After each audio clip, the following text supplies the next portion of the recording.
What's up, everybody? I'm your host, Colin, and I want to welcome you back to the Nicaea 3 YouTube channel. And today we're going to be talking about church history. Okay, so let's start right at the very beginning. Now, keep in mind, the church is the body of Christ, or the bride of Christ. And we are, in essence, the living water, continuing this beautiful story that flows out of the scriptures. And we're like Ezekiel in Ezekiel's temple where the water trickles out. That's as God is using us as vessels to carry his message to the end of the earth. And so it's a very hopeful and exciting story, the story of the church. And even though we're going to talk about various problems and challenges in this video, always keep in mind that the lives of the saints and the great movements of faith of men and women across millennia far outweigh the challenges and show the beauty of how God has continued to work in and through his bride for the glory of his name. Okay, so we'll start right at the very beginning. Now, a lot of people would say the beginning is Pentecost, and in a sense, that's certainly true. However, I want to even go back a little further in time, for keep in mind, the church is the bride of Christ. So Christ being the fulfillment of the type that was Adam works in the same way with the church. So from Adam comes Eve out of his ribs, right? Now, the church, get this, actually traditionally, as understood by St. Augustine, comes from the ribs of Jesus, okay? And this occurs when he's on the cross, right? And so he's pierced with a spear, and out come water and blood out of his ribs, the dominical sacraments of baptism in the Holy Eucharist, okay? So the church actually flows out of the sacramental life from the person of Christ and then goes from there. Okay. Now, real quick, before I go any further, I want to take a quick pause here and just say, if you feel so moved, I would really, really appreciate a like, a subscribe. Keep in mind that can really help this channel grow. So before you go any further, I want to give a quick plug for that. Okay. So after Christ is pierced on the cross with the spear, and water and blood come out of his side, okay, obviously the church then is born in this sense, and they're indwelt with the Holy Spirit, which is like our moment of the glory of God, the Shekinah coming into the tabernacle, into the Ark of the Covenant to dwell with his people. So then we are the living temple sent out into the world to do his bidding and his work, okay? Now, of course, in a quick video like this, it's going to be fairly abridged, but some major milestones to come up. Obviously, we have St. Paul and the other apostles planting churches all across the Mediterranean basin and even further east, and some tradition obviously says further west as well, important tradition. And then all of the apostles ultimately end up giving their life for the sake of Christ, all except St. John, who dies a natural death, still giving his life to God, but on the island of Patmos off the coast of the city of Ephesus. Okay. Now, another major date that we see occur in the ancient world, which really has a lot of weight to it, is the destruction of Jerusalem in 70 AD. Okay. For at this time, the Christians end up fleeing from the city of Jerusalem. The Jewish people are expunged, and this is an extra impetus. They already had one, of course, but an extra impetus that sends them out to the ends of the known world, spreading the gospel message. Okay, now, obviously, the church develops significantly over the next 300 years. I have no way of verifying this number exactly, but some estimates say upwards of 10% of the Roman Empire was Christian by the year 300 AD, so after 3 centuries of the faith. And then we see the largest and most significant persecution of Christians occur by the Emperor Diocletian around the year 303 or 304 AD. Okay, now during this time, a lot of our greatest martyrs and saints are killed in very barbaric ways at this time, giving great witness to the faith, okay? And so it's hard to imagine that within a 10-year time period, the Roman emperor himself, Constantine the Great, when he sees the sign of the Chi Rho, which, if you know, that's the PX symbol, stands for the 2 first letters of Christ in Greek, the C and the R sound. He sees this sign and says, "In this sign I conquer." His mother Helena, St. Helena, was already a Christian.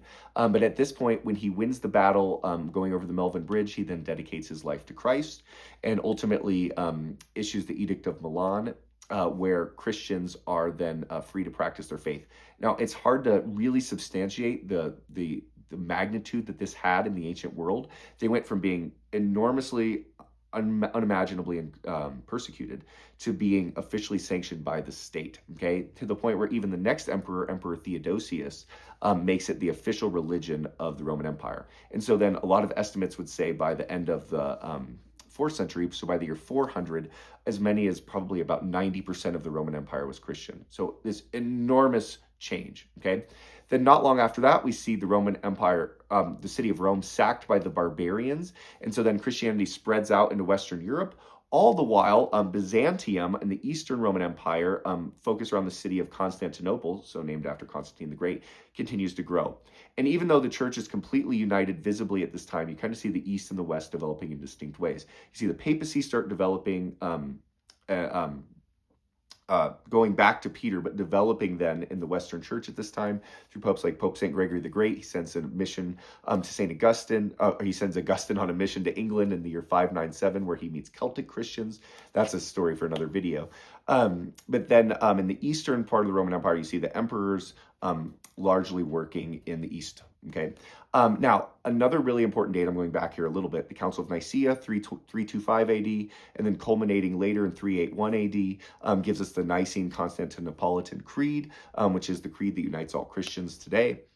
Then we see later, so this works out the Trinitarian doctrine of God. Then in the year 451, we see the Council of Chalcedon, which is the Fourth Ecumenical Council, give the biblical affirmation that Jesus is 100% man and 100% God. And then later on in the Sixth Ecumenical Council, we see it verified that Jesus is also what we would call a diophilite, meaning that Orthodox Christology would say Jesus is one person with two natures and two wills. Okay, that would be the Orthodox Christological position. Okay, so we see Christianity then continue to develop here. Now, keep in mind, at 451, the Oriental Orthodox kind of go their own way. This would be the Copts, the Ethiopians, the Syriacs, and some of those groups. They're called they're within the Monophysite group. Although I would say today ecumenical works kind of move beyond some of those things, or helped us parse those better. But just keep in mind that's where the Oriental Orthodox kind of birthed in 451 AD. And then you see the East and the West continue to grow in their respective ways. Okay. Now, another major date that happens. The Emperor Charlemagne, or Charles the Great, is crowned as king at Christmas Mass, year 800 AD of the Holy Roman Empire. This is like modern day Germany area.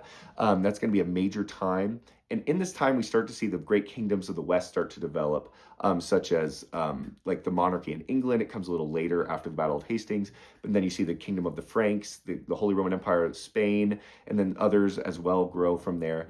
And then in the East, you see Byzantium continue to grow until it becomes fairly affected by Islam, which comes in around the 7th, 8th century. So you've got those things going on, okay? Now, the big split between East and West happens in the year 1054 AD, okay? So in 1054, what's called the Great Schism, East and West kind of go their own way.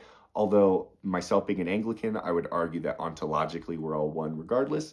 But this is going to be a major split that occurs, and so it's important to know. Then in the Western Church, you see the great high medieval period develop. This is when a lot of the great cathedrals are built around the 13th century, the great Gothic cathedrals. The East, then the Crusades occur. See the city of Constantinople get sacked during the Fourth Crusade. And this is going to be a pretty major event that kind of cements some more challenges between East and West. But you also see the eastern half of the Roman Empire kind of go into a form of not having privilege in the same way, okay, where you see the Western Roman Empire continue to have its privilege as the papacy has now risen to have kind of a very central role within the entire Western sphere of Christendom, okay? Now, continuing on from here, we see the Byzantine Empire really go until they're taken over by the Ottoman Turks in the East. And then in the West, you see things continue to develop until the time of the Reformation. Obviously, this comes in the year 1517. Martin Luther nails his 95 Thesis onto the door of the Wittenberg Church, excuse me. And then later, you see a different Reformation occur in England.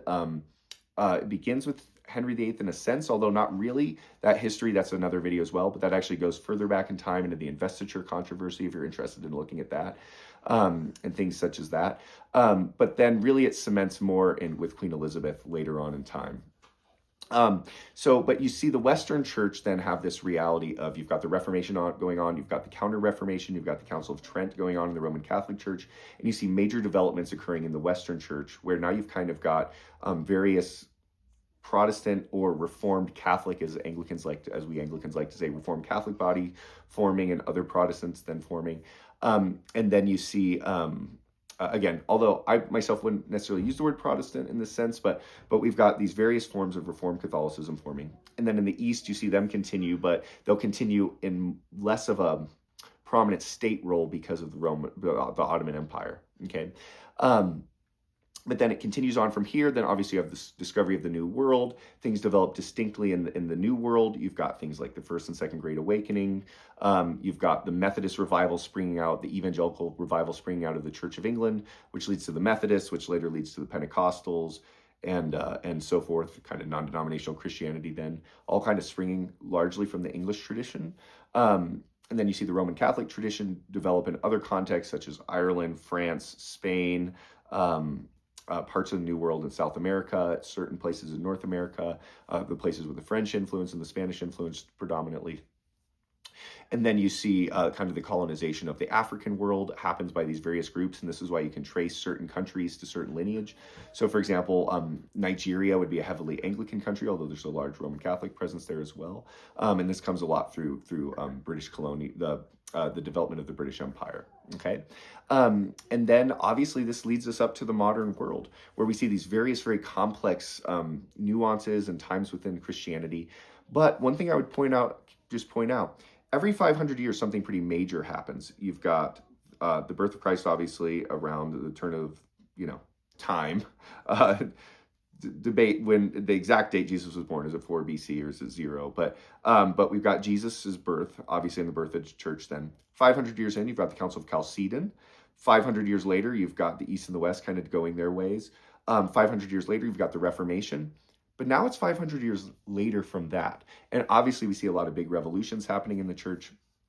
But one thing I would point out that's very important is there is this large impetus towards reunification and towards unity around the core of the Nicene Creed and the core of the dogmatic realities of the faith.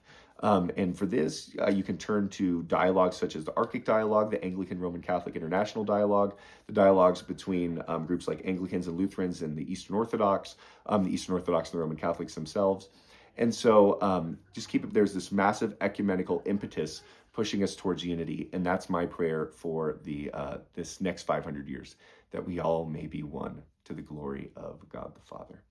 So thank you for watching. Hope that helps. And again, this has been Church History, kind of a quick run through, and I pray you enjoyed it. We'll see you in the next video. God's peace.